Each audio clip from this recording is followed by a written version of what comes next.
Fuck. What did you do? I don't want to hear that noise. What is that from? I don't know. I don't think I need to hear anything. What? I said I don't think we need to hear anything. So Can you still hear us? Okay. Yeah. Oh no.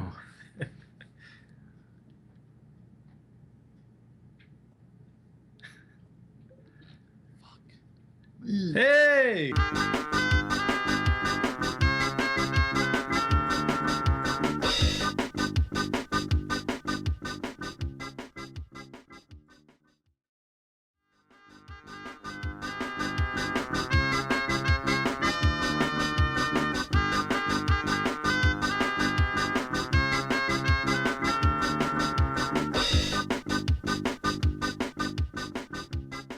Oh my gosh. Well, that's fantastic. Marilyn Cage and Nicholas Manson. So Hey, hey everyone. Hey, it's Gourmet Scum Radio, and it's me, Casey Bowker, And me, Chris Seaver. And tonight's episode is brought to you by Fright Night, a movie that we're both extremely passionate about. And we'll get into that passion. Chris even has a tattoo, which he'll show you on camera. And so, what do you want to talk about, man? Let's get into this. Fright Night, 30th anniversary. Yeah, it is. It is the 30th anniversary of Fright Night. Did you see it in the theater? I did not see it in the theater. I saw it probably, I want to say, 86. Yeah. VHS, of course. But I was like 12. 86. So like 9. I was 9. Yeah. Yeah. I just remember being, just really blown away by it, and at that point already, I'd seen a bunch of horror movies and, because of my mom and uncles and whatnot, and I just was really into them around the age of 7. But something struck me about Fright Night, and it was one of those, we had a store called Video Connection. Oh, yeah. And I know the one. I rented, it's one of those movies that I rented probably every weekend, or and made my aunt rent Fright Night a lot, and then going into my later, early teens to late teens, it was always a staple. Definitely rented it over and over and over again until I ended up taping it, because we had a couple VCRs, so I ended up taping it. And then before the store closed, I ended up buying it from the store. Oh, yeah. Because I wanted it so bad, which is... Is this here. the original tape And that you look. bought from back then? It's fresh. It still smells like Video Connection. But, yeah, it was... And actually, for Bobby and April, my cousins, a couple of my cousins, anytime they would come over, it was a go-to movie. Like, we would, if we would have like cousin sleepovers and whatnot, we would watch Fright Night and Fright Night 2, actually. And then it just, yeah, I mean, it was just a staple of the Sievich household. Yeah, I mean, it just became like one of those movies that I constantly rented, along with the Friday the 13th series. Like, I would always rent those. And Aliens. Aliens was another one. But I mean, Fright Night, yeah, until I taped it and then bought it, I mean, it was constant. So I remember, I don't know if I was with Chris Walk or if it was just me, but at Poppy's, of course, had the rent 5 movies for 5 days for $5. And I remember on one of those, or it might have even been as well, which was similar. Yeah, getting Fright Night, and I don't remember how old I was. I was probably 9 as well, but I'm 4 years younger than Chris. So I saw it later on. 4.5. Well, four, yeah, right. And, I'm an old man. Yeah, and I loved it. You know what I mean? As far as like vampire films of those times, I don't remember as many. You know what I mean? Like so, like this was different because I'm a Hitchcock fan. Obviously, it's very much Rear Window and very much Rear Window, and just to have that set in the '80s with the music and the fashion and you know, it's not even like, yes, at the end it gets bloody and stuff like that, but I don't even feel like it should be like a rated R movie. Well, not now. Not now. No, now it'd probably be PG-13. Not today, but in 1985, it was a perfect, rated R film. Right. Like, I mean, it's... And there's boobs in it. Yeah, but yeah, so... For a kid, I mean, other than the boobs and occasional blood, I think it's like, it's one of those movies that is good. I think it's a safe movie. And I loved it. And I, obviously here we are having a podcast about it. So we both love the shit out of it. So obviously Fright Night, if you didn't notice, this is a piece of Chris's. Some of it. Yeah. Up here is this is a bust of Peter Vincent. The Vincent, played by Roddy McDowall. Roddy McD.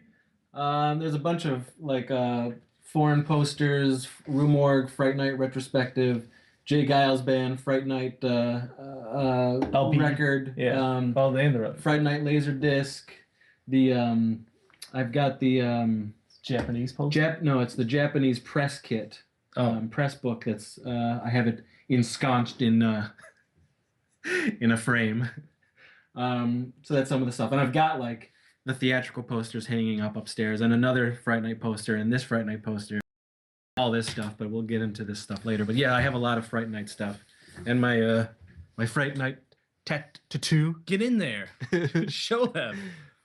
Someone asked if, and thank you. Well, someone asked Robert Hoffman if it was the Columbia RCA home video. Yes. Which it is. So yeah, just, so what I was going to say is, obviously 30 years later, it's on your arm. It's etched into your blood forever. Fright Night is something that's changed our lives in a way. And I've always liked vampire shit forever. This is my favorite vampire movie. This is your favorite. It's my favorite horror movie. Okay. Not your favorite movie? Not my favorite movie. My favorite movie is Lord of the Rings. Okay. My favorite horror movie is Fright Night. Yeah, but it's not it is a horror movie, but... Yeah, it is a horror movie. I don't know. I'm not scared by Fright Night, but who's scared of anything anymore? Like, the Babadook. You mean the Babadoos? Yes. You guys should check out the Babadoos. We're doing that. The Babadoos. Short film we're doing. But okay, so let's just kind of go through the characters and the actors and start at the top, alphabetical order. But I got Amanda Bierce. Yeah. So she was in Fraternity Vacation before that with Stephen Jeffries, who's Ed in the film, and then she went on to be Marcy Darcy in Married with Children. What do you think of Amy? I like Amy. Okay. This is another thing that I like. I mean, going through the characters is kind of meh because like we don't have to go through the characters. Well, because each one we're gonna be like, they're great. You know what I mean? Right. This is, to me, this is a near perfect film. If there's ever a perfect film out there, and I think there's a few you could talk about Pacific Rim that are near perfect. Yeah. Nothing's perfect, but to me, Fright Night is a near perfect film, and there isn't a character that I do not like in the film. Okay. Well, I just want to give... And there's not a lot. No. It's a very small cast, which is great, I think.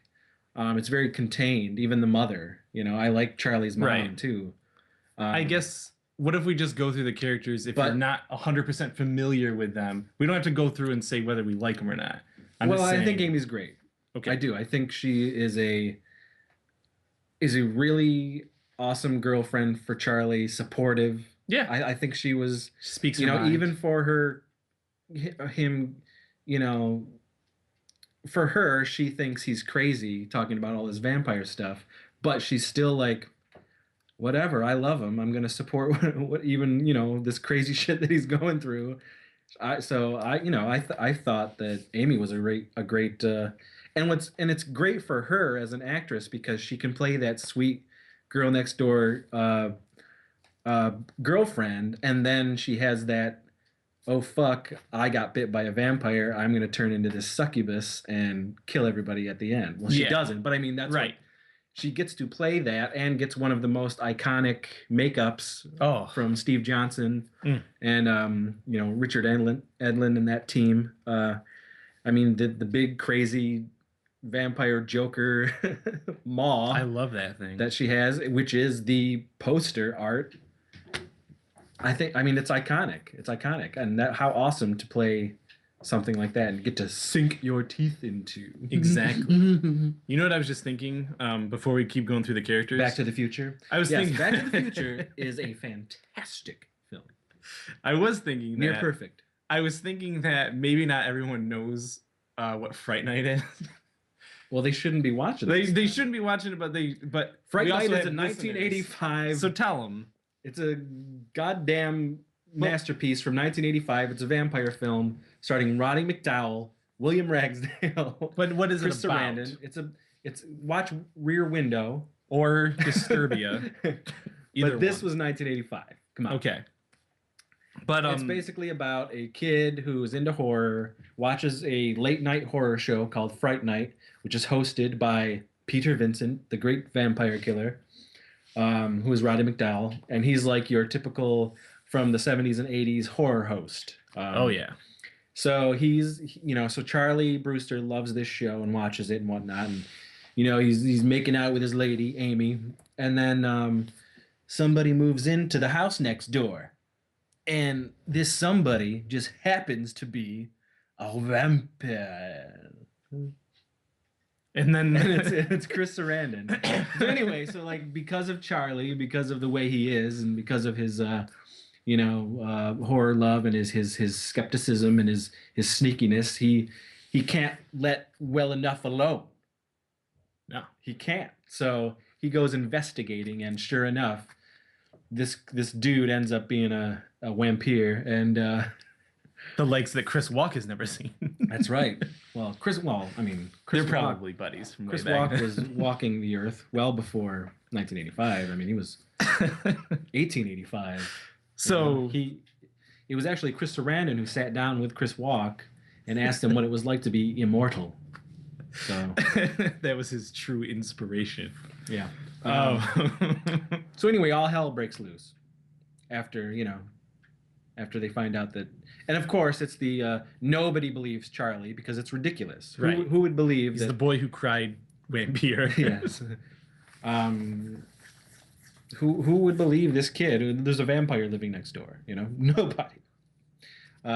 So like his friend, who is also a horror nut, they don't really show it too much. They don't It's described as these two characters loving horror, but Evil Ed, his Charlie's best friend, really, I mean, they don't delve into his horrordom, but anyway. But he knows enough. So he and Amy try to sort of help Charlie with this issue, and they go to Peter Vincent, who is played by Roddy McDowall, and he gets fired from the show Fright Night, and is down on his luck, and he's got to pay rent and all this stuff, and so they're like, hey, will you first Charlie goes to ask Peter, there's what do I do? There's a vampire living next door, and Peter's like, you're crazy, leave me alone. Yeah.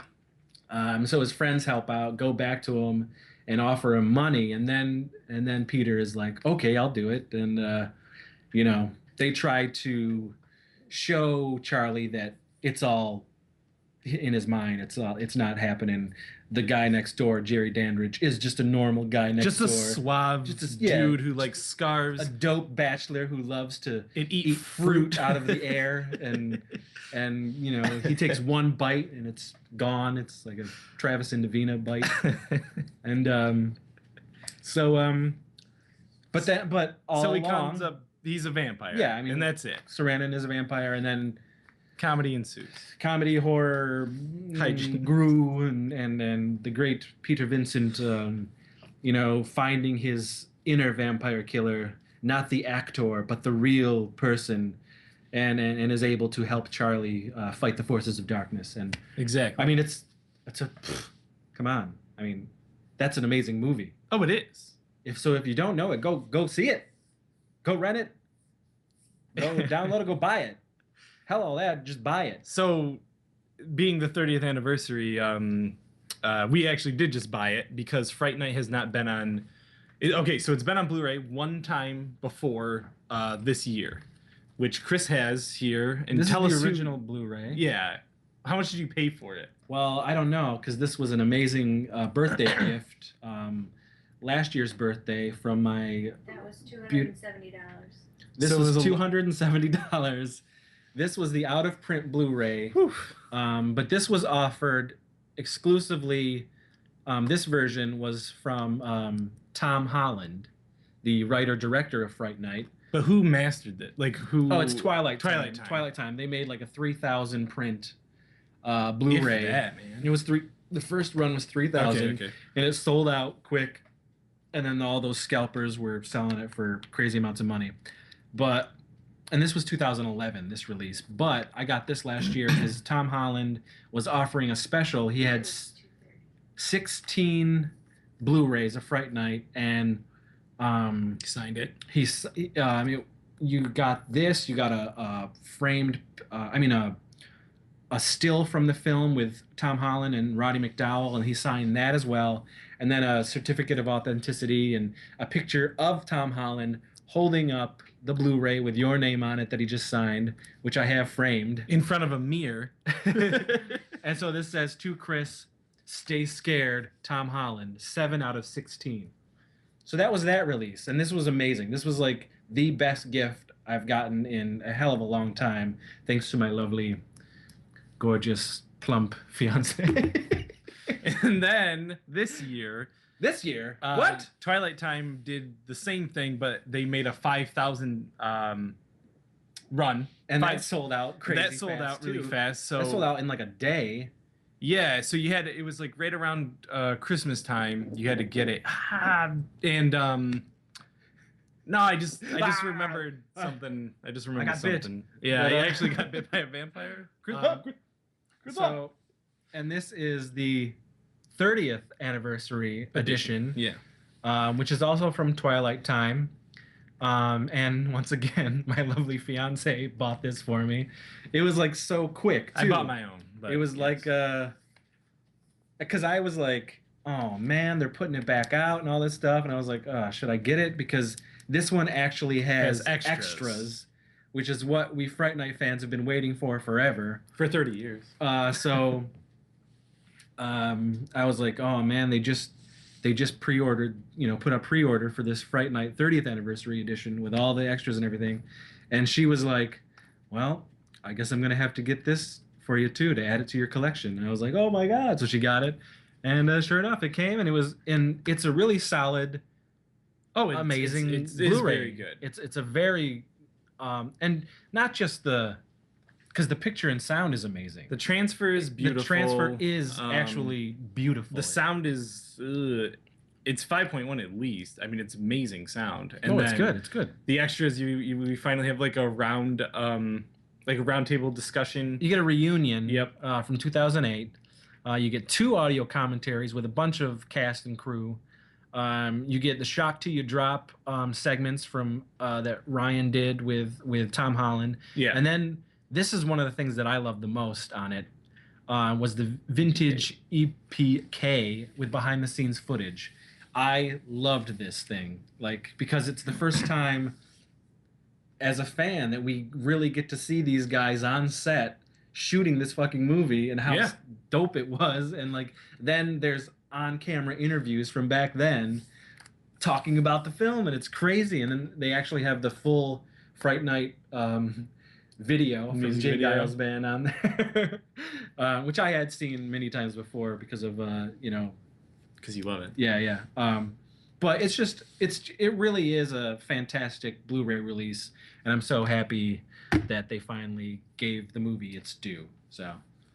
So next person on the list, William Ragsdale. Oh yeah. Charlie Brewster. I think he's great. And later he did a show called Herman's Head that I was a huge fan of. It was on Fox. It was right around the time that Parker Lewis and all those shows were airing, and it didn't last very long, but it was a really good show. And William Ragsdale is I think he's a great actor. I think he's really He shows up in things from time to time. Yeah, he'll pop up here and there. So he's good. He's a very good actor. Yeah, and of course he did Fright Night 2 in 1988, which we'll talk a little bit about as well. Stephen Geoffreys. Don't go into his other side. I'm not gonna. I won't. All But Stephen was an 80s staple. He was an 80s kid. You saw him in a ton of movies. Fraternity Vacation, 976 Evil, Robert Englund's first directorial debut. Yep. But he played Evil Ed in the film, and again, an iconic character, very memorable. On my shirt, I mean, he is like his once voice. Again, You're so cool, Brewster. Yeah, one of the greatest quotes. Yeah. Oh yeah, you're so cool, Brewster. But I think he's fantastic in the film. Oh yeah, especially when he's like evil. Well, and when he when Peter kills him on the staircase and he turns from the wolf back into. It's like the only emotional time. It's very emotional, and you actually feel something for him and for Peter, who's like watching this poor kid like suffer through this. It's a great scene, and both of them did fantastic in that scene. But and then Roddy McDowall. Well, if you don't know who Roddy McDowall is, people, yeah, I mean, Roddy McDowall is Planet of the Apes. He was one of my favorite actors ever. He always has been. When he died in 1998, I cried. I remember that. It was on Entertainment Tonight, and I saw it, and like my heart like dropped, and I was like visibly affected by it. It really sucked. I grew up, of course, loving Fright Night and the Planet of the Apes films. Cornelius, and then later Caesar. But I mean, this guy is a living legend, and he was a Hollywood. I mean, he grew up in the Hollywood system. He was a child actor. He was a sponge. He knew so much about Hollywood. Had a ton of Hollywood friends. Always had Hollywood parties. Hung out with Vincent Price and all this other crazy shit. I mean, he was the man. And it sucks that I'll never get to meet him, and he won't be giving us more entertainment. Robert, and he is my favorite character in both the Fright Night films. Absolutely. For sure. That's not even a question. Robert Hoffman, your last question about the movies of Stephen Geoffrey. Yes, you are correct. Yeah, but we're not going to go down that road. And then Chris Sarandon. Well, Chris Sarandon again is what is he? Fantastic actor, who later appeared in Tom Holland's Child's Play. Yep. But I mean, he's been an actor since the dawn of time. And well, you like him in Princess Bride, of course, Princess Bride, and he's the voice of Jack Skellington. He is the talking voice, yes, but not everyone knows that. The singing voice is Danny Elfman. Yes. And then he shows up in. But he's in Bordello Blood. He's in right. He's in a ton of movies, not just the horror genre. No. He is in a ton of movies. He was married to Susan Sarandon. Yeah. At a time, very young in their ages and their time together, but Fright Night, the remake. Oh yeah, he does have a little cameo in the Fright Night remake. Let's let's talk about. I mean, you talked about the Evil Ed death scene. Like, what are some other scenes that stick out to you? That maybe you're The like, whole movie. whoa.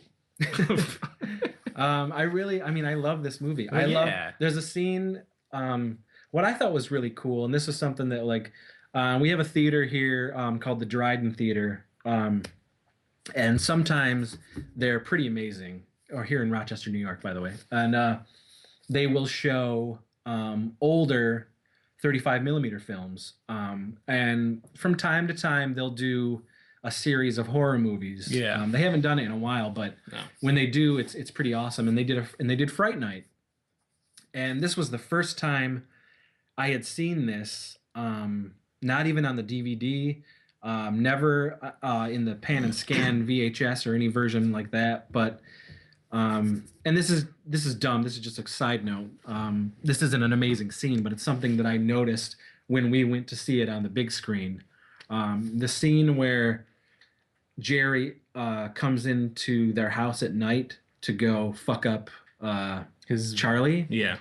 When he's walking through his mother's room and he walks by that giant mirror. Yeah. I never noticed that if you look in the mirror, you only see the door open and then close. Oh yeah. Yeah. I never noticed that before. So in the theater, it was like, whoa! I was like, it was like a new thing. You've known this movie for so long, and then it's this one little bit that you've never seen before. I was actually like, that's awesome! Like, whoa! And they mentioned that in the commentary, and Tom says that he doesn't feel like it was like apparent enough. Yeah. Oh no, it's and not. He says on the commentary, he's like, I was always upset about that shot because I cool never really shot. hit it home. Right. And I always have to show people like, oh, did you catch that? You know? And I didn't catch it until the 35 millimeter screening of it. And it's just awesome. But it leads into a scene that I love extremely, when he is in Charlie's room and he's throwing Charlie up against the wall, and he gives Charlie a choice. I like that scene because it shows that like if Charlie would have just let it go, he would have. None of it would have happened. Yeah.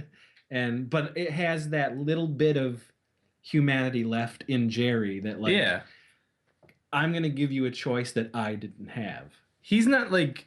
I don't want to say that he's a nice later, vampire, but he really is giving this kid the break. Yeah, like, he does. You can go now, dude, and leave me alone. Forget about this. Yeah. And I won't fuck with you. But Charlie had to be a dick and take a pencil and stab it through his hand.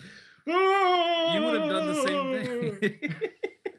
No, actually, you would have. I would have been like, "You got it." I don't even know you, man. I would have been like, "Glamour me, erase my fucking memory. You got it." There's no way I would have, pursued that. No, I'm gonna take you down, bro. One of my favorite scenes. Who am I, a frog brother? No way.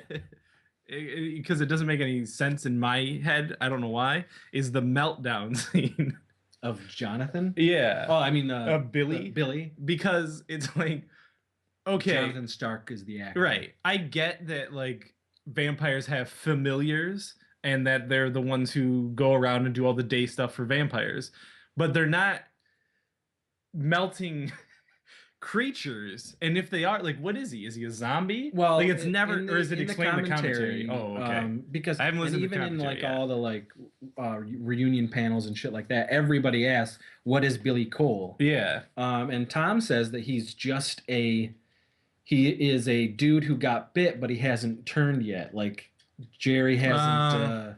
So like Jim Carrey and Once Bitten. He has 3 days before it's his buddy. It's his familiar. It's his helper, his servant. And he just hasn't made that transition yet. Okay. To full on vampire, and that's what Tom says. But if Tom says I feel it's familiar. I feel he's a familiar. Well, I feel like that. I know, but I just when you see like in Dracula, the dude who's eating bugs and everything, he's not gonna. Yeah, he's not melting. Yeah, well, but, I mean, it was Tom's way of portraying it. So I thought it was cool.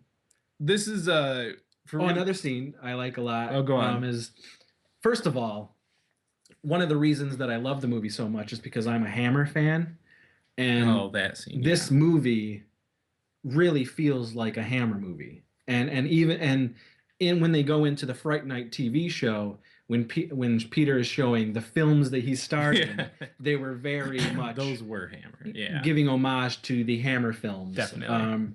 And he was playing the Peter Cushing version of Van Helsing and everything, and the music and the style and the cleavage and the blood, the color of the blood and everything. Hammer, I love Hammer Studios, amazing films.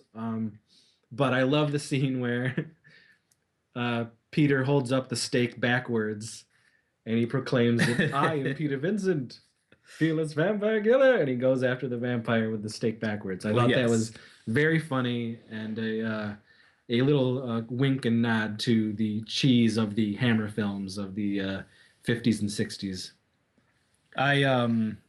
What was I gonna say is we're gonna keep talking, but if you want to call in, this is the time right now. The phone number is 716-563-2502. So we'll take any Fright Night related questions, or if you want to if you're on the YouTube chat and you have like a specific question you want to ask us, chat it to us. I know Robert's been interactive. Yes, Chris Sarandon in Dog Day Afternoon is fantastic as that.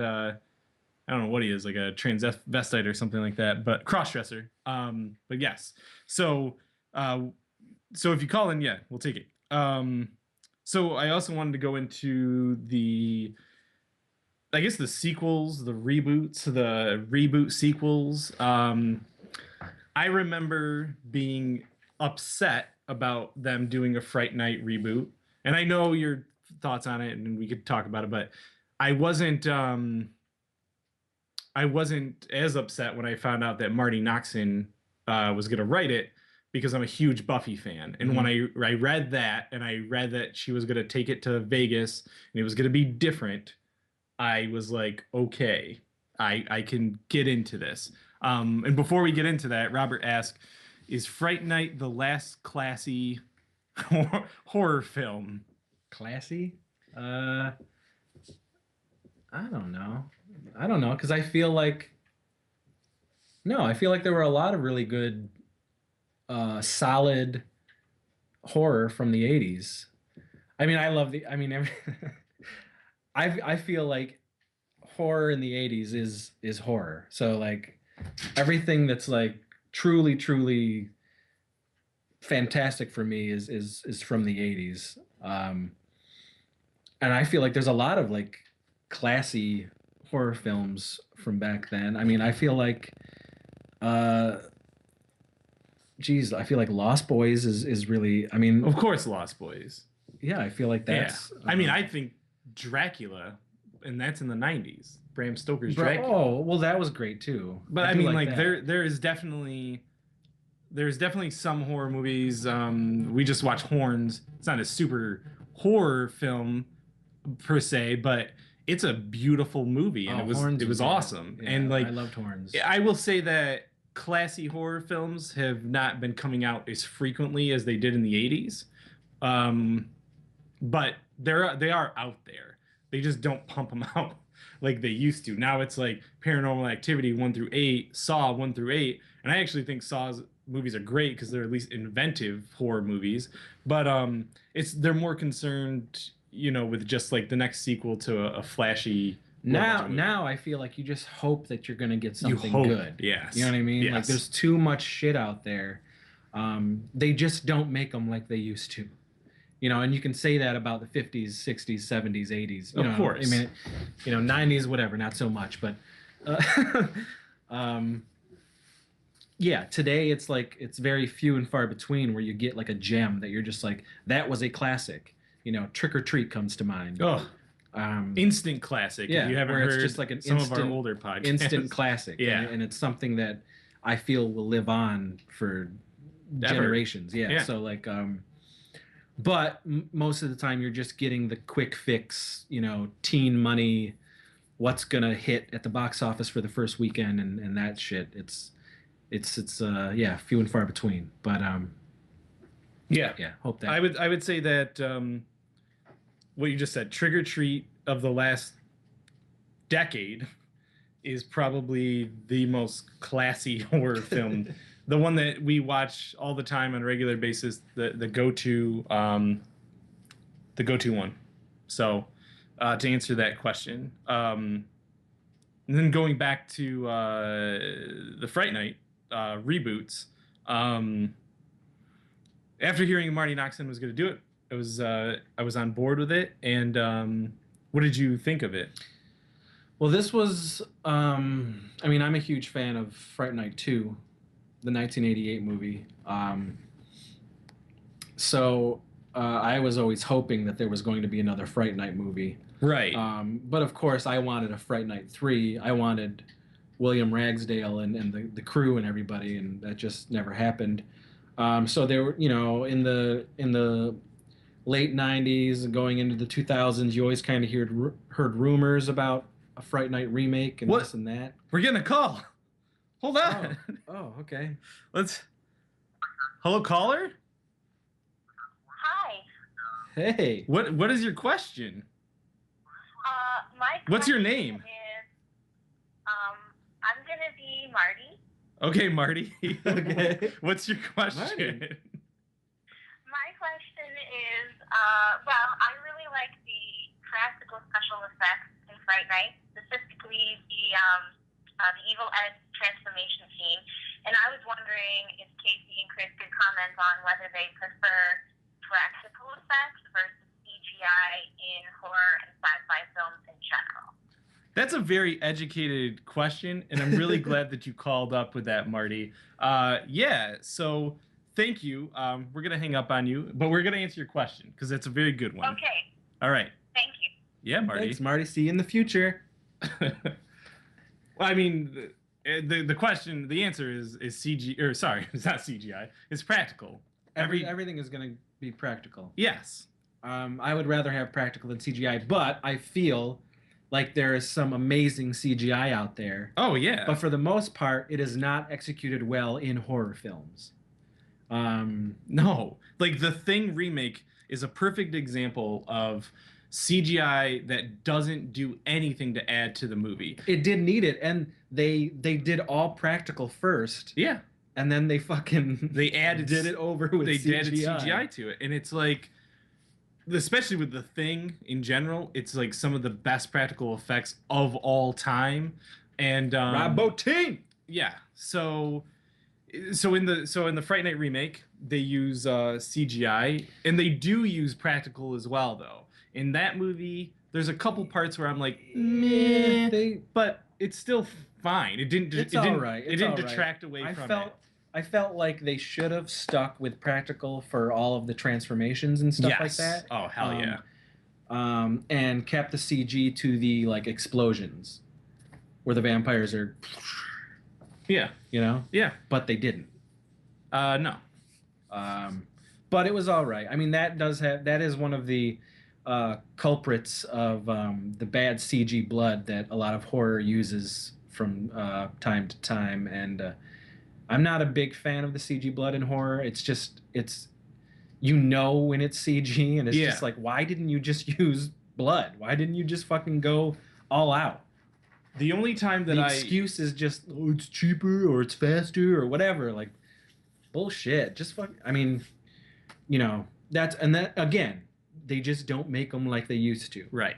Unless you're doing like a ultra realistic, like a Spartacus, a 300, like where. Well, that's stylistic. But that's what I mean. Yeah. Like when you're doing a horror movie, I can't even think of a time where I would ever prefer CGI to practical effects. There is times maybe because she has science fiction, yes. Science fiction, yes. Yeah, they can. There's some especially really like amazing, different colored bloods. Like if you're doing an alien there's blood some or good, something like that. Great CGI in science fiction films. But there's also really shitty, you know. I don't know. Practical all the way.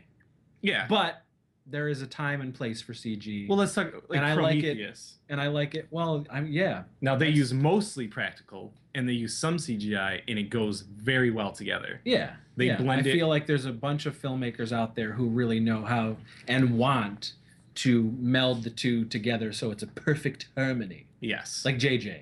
Oh yeah. And Juan Schwartz. He was good. He was really good. So anyway, Fright Night, the remake. Yes. It was a movie that like when the second time it was announced, when it was actually going to happen, because the first time it was like going to be set at a carnival and all this other stuff, but like years later when the actual real remake was being announced, I remember I was flushed with people coming up to me asking me, Chris, can you believe this? What's your thought? I mean, I know this is your favorite horror movie. Like, what do you think? I mean, isn't this like blasphemy? And I was just like, no, man. Like, I'm all for it. I really didn't care, because the thing with me and remakes is like, I don't understand why it should bother you so much, because you have the original, you can watch it. That's never going to change. The movie that comes out that is the name Fright Night has nothing to do with the 1985 Fright Night movie, like, at all. Right. Like, the new one is what it is, the old one is what it is, and that's what you love. So why does a remake like affect you as a person?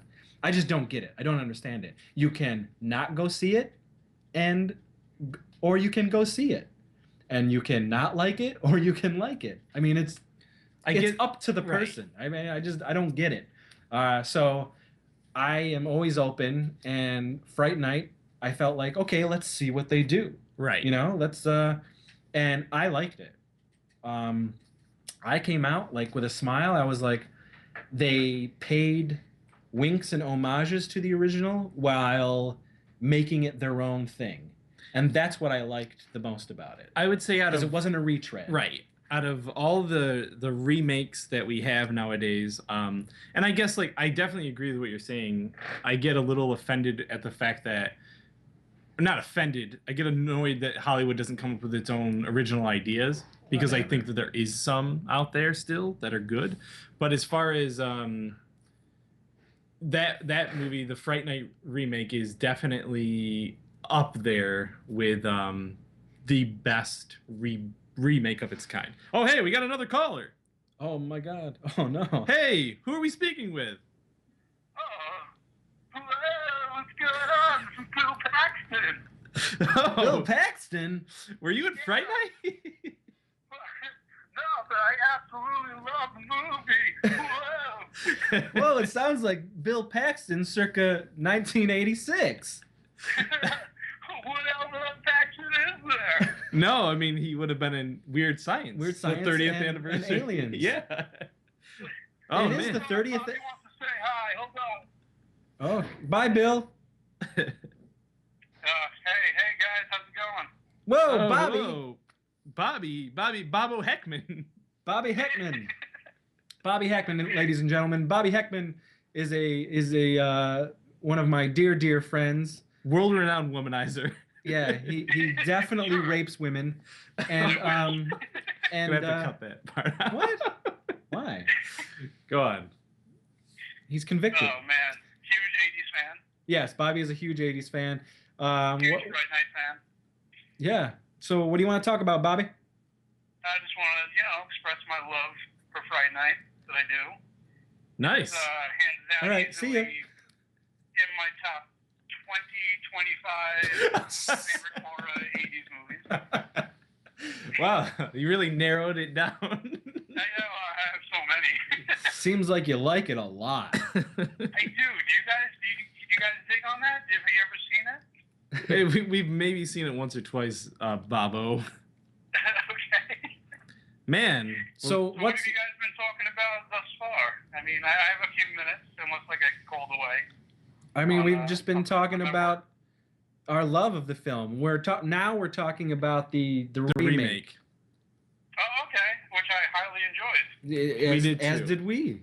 So, yeah, we're just taking questions from the audience, and We're talking about McLovin is Evil Ed, which was solid. He was all right. So yeah, man, love Fright Night. Okay. I have a question. So did you guys make the remake? Did you guys make that? No. Was it pictures of Warlock movie? It was not a Warlock home video production. Oh, actually, Robert Hoffman says McLovin as Ed, solid. He is one of the things that I hate about that Really? movie. Yeah, like I thought fucking that dude, what's his Christopher Mintz-Plasse? That dude, like, I thought he was a terrible Evil Ed. Terrible Evil Ed. I thought Alec Lambert in Fright Night 2 was much better. That's right. And Yeah. I agree with you. Yeah, I would say that when you have Stephen Jeffries,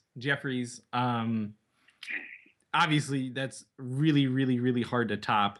And I don't mind anything against Christopher Mintz-Plasse, especially like in the Kick-Ass movies.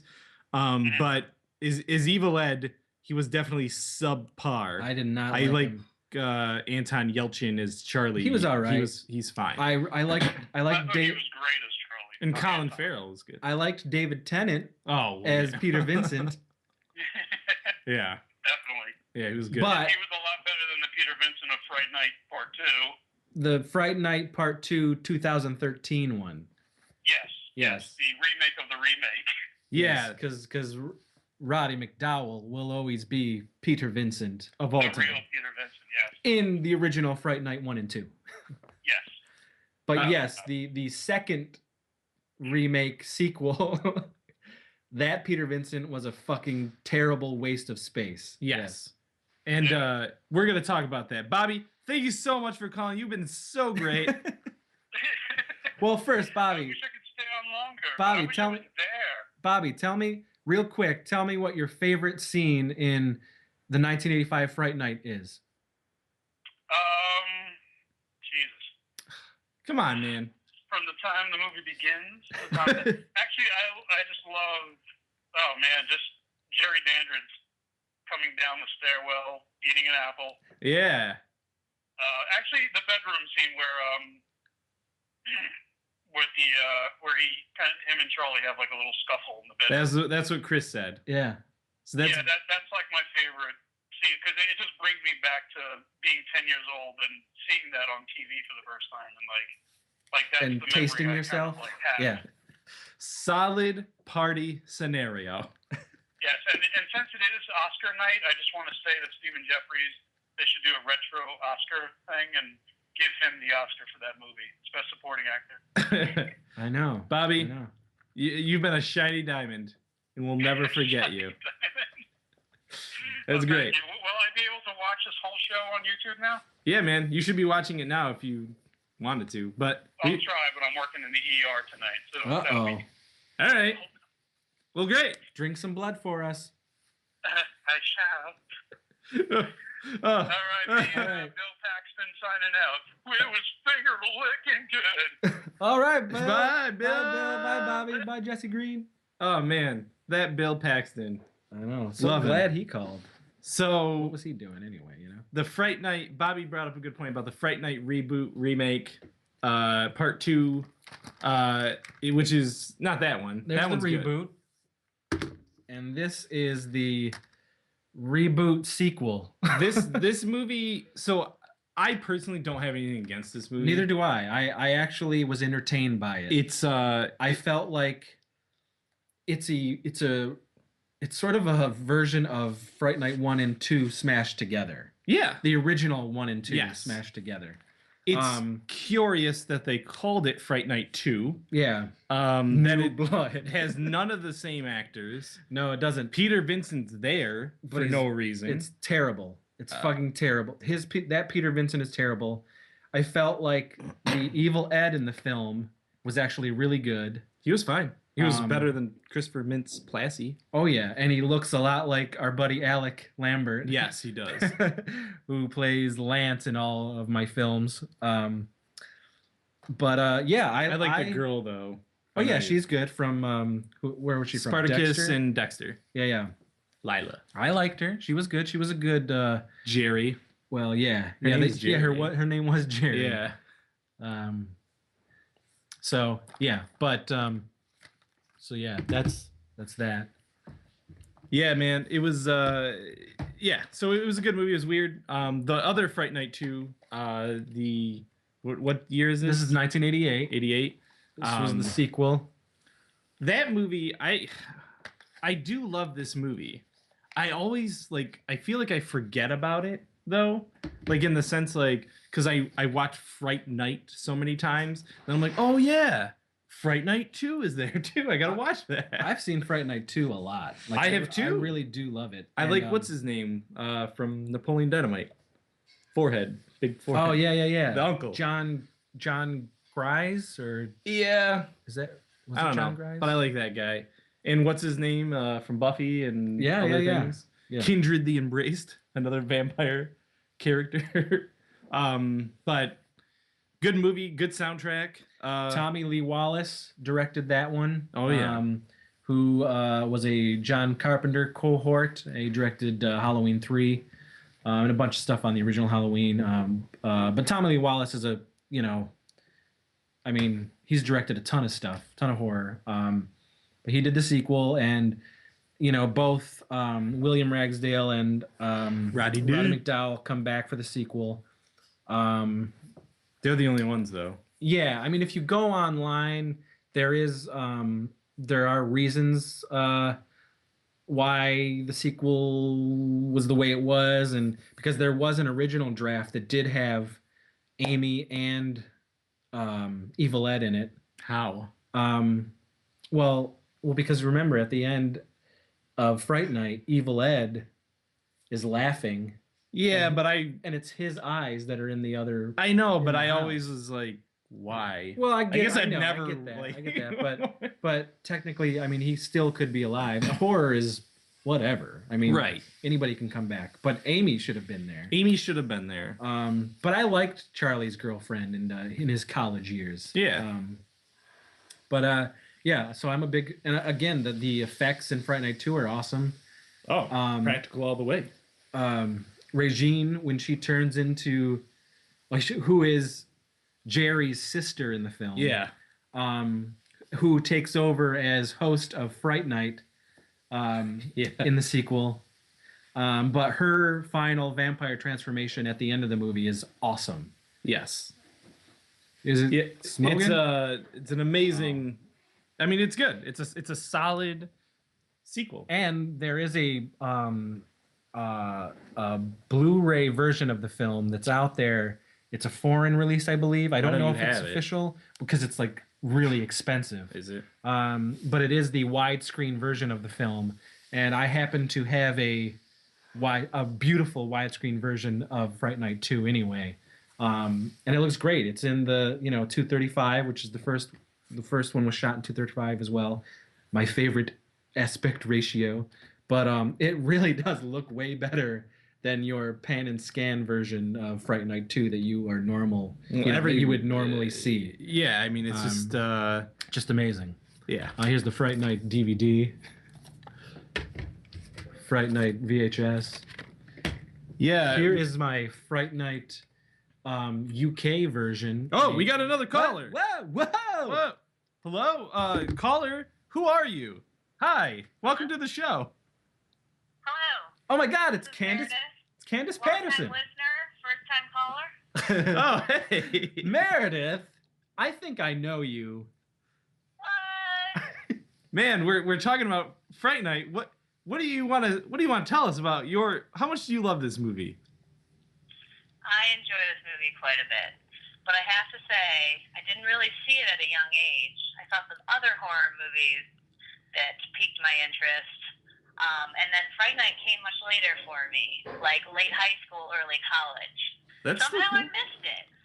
That's okay, but you loved it, right? Hell yeah! Yeah, you were like, oh my God, my life is changing.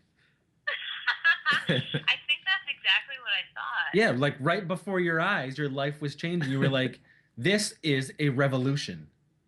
I am amazed my life will never be the same. Yes. Yes. I get that. One of the chatters said that date night with Chinese food plus Fright Night and the sexy 80s synthesizer music equals down to fuck. Would you agree with that statement, Meredith? I couldn't agree more. Yeah. Oh, man. I'm surprised I didn't write that. I'm surprised. I bet you a lot of people were conceived watching Fright Night. Yeah, I think if you, like, track people's birthdays to, like, 9 months or whatever it is from then, and their parents would be like, well, I think that was the night that we watched Fright Night for the first time, and we were so turned on. I plan on creating my next child while watching Fright Night. Locking and loading, and it'll be great. Oh man, what is Are one you of game? what are your favorite scenes? I have to say that I really enjoy when Amy transforms and is like, crazy. And she looks gross. Or gross. When she has that full on like Joker maw. Yeah, exactly. Yeah. Full on like teeth everywhere. Yeah. Just like that. Just like that. I'm making a face, but you guys can't see it.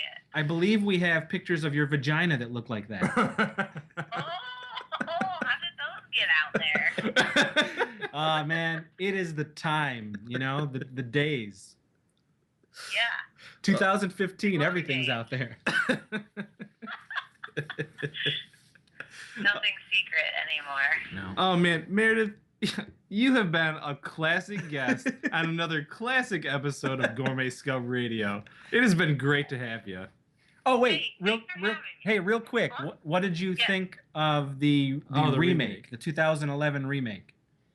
Oh, I enjoyed it. I mean, Yeah. it is what it is. Yeah, I I agree. only watched it once. I thought it was great. It was fine. Yeah, Yeah. I don't know. I would agree. It wasn't as deplorable as I thought it was going to be. It's hard, tough shoes to fill. So, Yeah. but I enjoyed it. It was fun. Good. Well, that's excellent. Yeah. All right. Well, you know what? Stay frosty, and just thank you for calling in. Just. So yeah, that was another amazing guest star on this colorful show. I can't believe we don't know any of these people. Chris, we're coming to an end, man. What? Yeah, we are. Of No. our Fright Night times. All right, here's the Fright Night CD. Show them all your swag. The Fright Night cassette tape. This one's, vintage. The Fright Night novelization. Have you read it? Yeah, I have read it. There is a few things different, and I actually like it. Not that I like this more, but I like that it's different. Yeah. The Fright Night beta. The Fright Night comic book, the comic series from Now Comics, which was 1988 to 1993. Which there's many issues. of There's this only guy. 27 issues. Okay. 27 I saw them on issues. eBay. I have most of them. And this little gem here, this is the Fright Night video game. Oh shit! From Amiga. It is the arcade game. Why aren't we playing this? It's pretty wild. This is part of my beautiful collection. Seriously, I want to play this right now. We got another caller. What? Hold on. Last minute. Oh no. Hey, you're in on the Gourmet Scum Radio Show. Who You're are we getting talking scummed. to? Oh my God, it's Andrew. Andrew? Oh man, you sound like a warlock, dude. You say I know, right? It's creepy. Very creepy. I just wanted to call in before the show ended because I'm an asshole. So. Yeah. man. So, well, Yeah, before we hang up on you abruptly, tell us what are your favorite scenes from Fright Night? I gotta say, I love all the vintage horror host stuff from the movie with Peter Vincent. Any of those, the best. I love that stuff. What do you think of the film in general? Like, is it in like a top 10, top 20 list? What do you feel? Well, yeah, I mean, it's definitely in my top 10. I have it on the top shelf of my movie coffin at home. Nice. So, yeah, Excellent. It's top shelf material. Good. Who would be your favorite character? Oh, that's easy. Peter Vincent. Yay! Yeah. That's right. Easily. Absolutely. My least favorite is Evil Ed. If I had a friend like that, I would punch him in the dick. I hate that guy. Oh, Oh no. man, but he would bite your dick off because he's into Well, that. Now, are you talking about Steve Ed. No, Evil Ed because he's a vampire now, and that's what he does. Oh, okay. Well, not just fighting dicks in general. Yeah. Yeah. All right. Makes sense. Well, Andrew, you've been the most wonderful guest that we've had on tonight. I mean, you have really made the show. He exuded everything that you want from a guest. Oh my God! What do you think of that scumbag Lucifer? Lucifer, the brother of Bills Above. Yeah. He's a dirtbag. He is a scumbag. He is a scumbag. Complete and utter scumbag. Oh man, he's the worst. I think he's going to be in the Weirdsies, portrayed by Andrew Baltus. Oh God, not that guy too. Oh Jesus boy. Christ. Well, you know what, other Andrew, fantastic. Yeah. You've been everything that we've always wanted, and In a woman. in a sexy ass Amanda Bierce sort of way. And we gotta go. Thank you. Fantastic. Good day. Bye, Andrew. All right, so that's the end of our first live podcast. The end of our. Oh, I don't want to go. I know we could talk about Fright Night forever, but we can't physically. What else do we want to say? Plug it. Do the plugs. You do Well, it. Fright Night. I mean, No. here's That the was thing. It is a masterpiece to me. No, to me, to us. Tom Holland knocked it out of the park. Yeah. And if you have not seen it, please, I implore you, watch the film. Any way you can seek it out. It's not on Netflix. It is. Oh, it is? It is on well, then Netflix fuck. in HD. Didn't watch it. Don't even. Yes. Why are you? If you well, have I mean, listen Netflix, to us, but watch it. Please watch the film. If you're a child of the now, you might not like it. You might be like, this is cheesy and bleh, this doesn't have texting or sexting or any of that crap or Whatever. I think you'll enjoy it for what it is, which is a fantastic vampire movie. It has a very good story, great special effects, awesome music. near perfect. Yes, the music. Brad Fidel, Yes. Who I did- did have that written who down. did the music for Terminator, And- Terminator 2, and he did the music for Fright Night 2. Didn't you do the Maniac song? Is that him? Or is that somebody else? No, that's the guy who did Rock and You Drop. Oh, okay. Never mind. So anyways, Brad Fidel is good. And then the soundtrack is very, very good. Yeah, All right. iconic. And so, if you want to hear more episodes, we're on iTunes. We're coming to Stitcher. I've just signed up for that. Or on the Libsyn. This is our YouTube. This is the only YouTube video that we have right now. Yeah. We'll be making more in the future. But if you want to follow us on Twitter, gourmet_scum. We have a Facebook page where you can like it. But I implore you, please leave a comment on iTunes if you have iTunes. So, it will just gain more exposure to more people. Share it. Spread your love of Fright Night. Tell us what you think of the episode and what you think of the movie. And, we'd be happy to talk to you. It's amazing. What else? Yeah. Spread the word. Spread it everywhere. Spread it far Spread and the wide scum. and thick. Spread the scum thick. We're a couple of nerds. We've also make movies. I'm a filmmaker, and he's been in almost all of them. And, All of your films. Yes. We have movies out worldwide. You can look us up, comedy horror stuff. We got a new one coming. We're shooting in the summer called The Weirdsies. A new one we just did called Evil Night on Blu-ray. So you can seek that stuff out as well. And if you're fans of the Teen Ape films or Bone Jack and any of that stuff, it's all out there. Just look up Casey Bowker, Chris Seaver. We keep making cheesy movies, but yeah, we're just a couple of geeks who love talking about geeky shit, horror, science fiction, fantasy, toys, comic books, all that stuff. We just love this stuff, and we want to hear from you and start a rapport with our fans. We want to thank you too. Everybody who came onto the YouTube page, everybody who called in, everybody who's gone to the Facebook and downloaded the past episodes. Yes. We super appreciate it. It makes us want to keep doing more, and so thank you very much to the listeners. You may be fans, but listeners right now, and Indeed. Watchers on YouTube. Yeah, hopefully we'll be doing more of these. Yeah. So and thanks to Leo Pond. Oh yes! Oh my God! thanks to Leopon. Thanks to the Dorkening. Check out their YouTube page and their podcast. I know they're gonna have an outro as well and an intro and all that. But yes, definitely. They set this all up for us. Yes. And, Oh my God. Much appreciated and much love. And yeah, check those guys out. They're a bunch of geeks too. They are to also talk about all yes. this lovely geeky material. They're going to Monster Mania. Yep. They just Well, got I'll be accepted to there, that. and I'll be tasting them there. So it's gonna be a good time. So yay, the Dorkening. Thank you. Fright Night, 30th anniversary. Yes, Seek it out. yes. Yay, Gourmet Scum. Ah. That's it. That's the end.